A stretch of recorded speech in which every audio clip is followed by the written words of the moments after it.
concerning what I told over, what happened at the Sudas Yontif of Achen Shel Pesach Tov Shel Chof Tes upstairs by the Friedrich Rebbe's apartment, that one of the people who worked there told a story, but the Shirayim with the apple.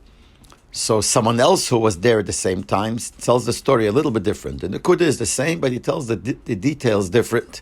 And it's no wonder because it's over 50 years since this happened, so it's very possible that you're able to forget, so some don't remember, but the Kudah is the same.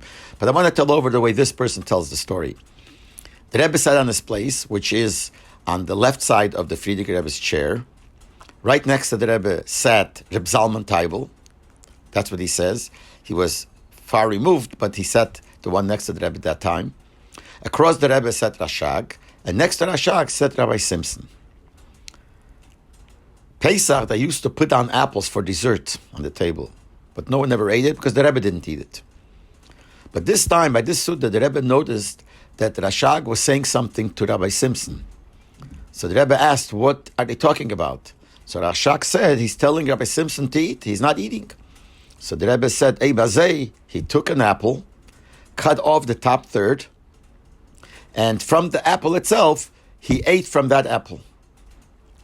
When he finished eating, so Rabbi Simpson turns around to the Rebbe and says, if you could have the top third, if the Rebbe could give him the top third.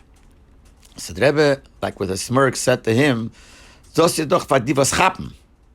is for those that grab it. But nevertheless, the Rebbe gave him the top third.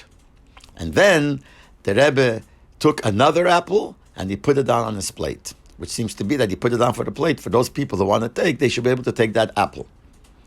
Now, it's no wonder that it was Rabbi Simpson, because till the Rebbe spoke against grabbing the mezainas from the Rebbe by the Fabrengen, when that really stopped, one of the main people who used to grab was Rabbi Simpson.